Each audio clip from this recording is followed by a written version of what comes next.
Netwet. Natural herbal siya. Yan po yung iniinom ko. Magbawas ka araw-araw. Kasi constipated po ako eh. Meron siyang 25 bags na laman. So 25 days ko to mauubos. Ayan. May natira pa ako doon kanina isa.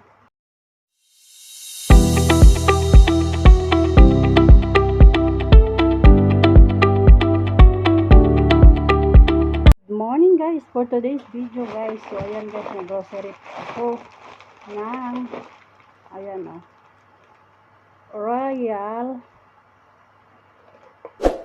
Tea. Ayan, for siya, herbal, network, natural herbal siya. Yan po yung iniinom ko. Magbawas ka araw-araw. Kasi constipated po ako eh.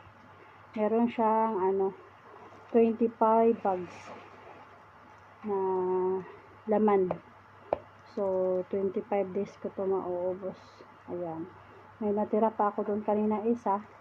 Pero maya ko yun na lagyan ko na naman ng mainit na tubig. Iinumin mo ito. Siya sabi dito sa isang araw 2 bisis. Sa umaga pagtapos mong mag-almusal at saka sa gabi pagtulog mo, ganun sabi dito. So ayun siya. Ganito yung niya.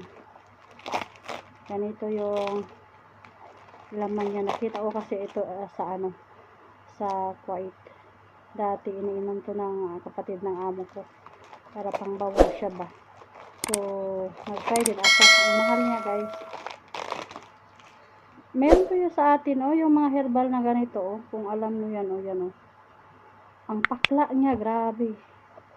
Pero siya tawag nito, talagang pinipilit ko talaga siya. Ganito siya ang laman niya. Ayan, meron siya 25 bag. Ayan, 25 bag siya. Ganito siya ayan. Hindi ko lang siya bubuksan, so bukas ko lang ito bubuksan. Ganyan siya. Ayan, ang niya guys, ang pakla, para siyang kung nakainom kayo ng yung Biofit. Nagbili kasi ako dito din ng Biofit eh. Galing sa doon sa Muscat.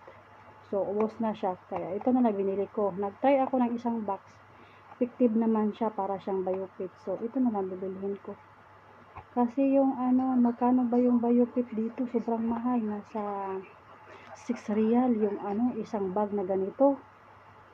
Yun, galing sa Pinas, 'di ba? So ayan, ito na lang kasi parang pareho lang sila eh. Palagi ko dito magbawas. Siguro 3 times, 4 times ganun. Pag-iinumin ko ito. Kaya ito na lang iinumin natin. So ayan guys, yan po yung binili namin kanina doon sa grocery. Ay, nabili po ako ng Lucky Pancit Canton. Lucky chicken at chicken. Ayan. Ano ba sa pagkain? Ayan. Baliktad natin. Baliktad pa rin. Yan, basta Lucky Me chicken yan. So, for 6 pieces, siya. 1 real. Namili ako ng mga pagkain ko dito guys, kasi sobrang precious na dito guys. Kaya kailangan mo mabili ng mga pagkain pag gusto mong bibili o kakain. So bumili din ako ng gatas kasi hindi ako masyadong makatulog. May insomnia kasi ako. Kaya pati gatas dito guys, kailangan mong bibilhin. Kaya bumili ako ng malaki-laki. Ayan. So isang buwan ko na din yan budget. So pagdating din ng isang sahod ko, sunod na sahod, so bibili na din ako ng ito gatas. Kasi to siya guys eh, pag hindi ako makatulog, ito yung iinumin ko, yung gatas. Na kasi ako sa kape, may kape naman ako doon. Minsan magkape ako pag parang nasikmura ako ba, ganun. Kaso lang, hindi ako makatulog, sakit yung ulo ko. Biruin mo, buong gabi hindi ako makatulog. Talagang ikot-ikot lang ako sa higaan ko para akong alarm clock. Kaya bumili ako ng gatas. Sabi ng amo ko kaninang lalaki, sabi ko sa kanya, labas kami, punta kami ng grocery. Ano daw bibili namin? Sabi ko gatas. Sabi niya, ano daw gatas? Sabi ko gatas na powder, sino daw iinom? Sabi ko ako. Ba't daw ako inom? Siguro sa isip-isip niya, bata lang pwede uminom ng kape. Kape, gatas. Hindi pwede din tayo iinom na ng malalaki. Lalo na pag hindi tayo makatulog, tapos pangpalakas dito siya ng mga kabuto-butuhan na gano'n. Kasi lalo na pag tawag nito, hindi ako makatulog, wala akong lakas, yung tuhod ko nanginginig, kaya kailangan ako ng gatas. So yan guys, sobrang laki niya guys. Dati guys, sa Qatar ako, daming mga gatas doon, tinatapon lang nila kahit hindi pa expire. Yung iba nga, yung mga katulong, kinukuha nila, pinapadala nila sa Pinas kasi isang lata talaga yung malalaki. Pinapakargo lang nila dito, hindi pwede. Sobrang kuribot ng mga tao dito guys, dito sa Salala. Grabe mga kuribot ng mga tao dito, kaya kailangan mo talaga bumili ng sarili mong pagkain para makakain ka. Kasi pag hindi ka bibili, walang lang libre dito. Kaya kailangan mong bumili sa sarili mo. So yan sobrang laki niyan, no? Ubusin ko yan sa isang buwan, pero hindi siguro maubos yan. So, di ba may extra konti, bibili na naman tayo para sa sunod. Saka meron akong laki mo 6 pieces.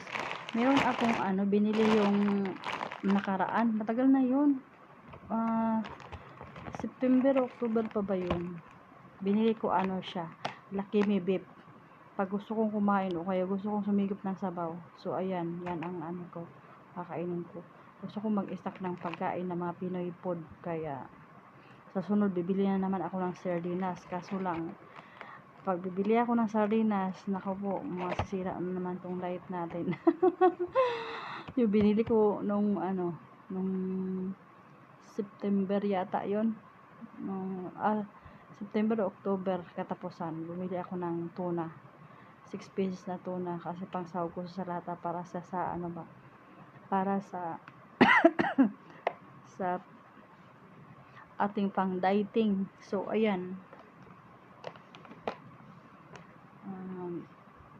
pang dieting natin. Gusto ko bumili ng sardinas, pag bibili ako ng sardinas, masisira na naman yung diet natin. Ang hirap mag-diet, Diyos ko. Bumili nga ako ng ayan kasi constipated din ako, so kailangan natin magbawas. Nung una bumili ako ng ng Biofit doon sa Muscat. Grabe, ang mahal. Tapos nagtry ako nito kasi nakainom ako ng isang bisong sa Kuwait ako nagtry ako uminom nito, talagang magbawas ka mga 3 times ganun. Sabi dito 2 times ka mag-inom. Ang ginawa ko, 1 time lang ako mag-inom. Kasi siguro pag iinom ako ng umaga at saka gabi, talagang magbabawas ka nito. For dieting din kasi siya, loss weight. Kaya yan. So, yan lang muna guys. Thank you for watching. Bye-bye.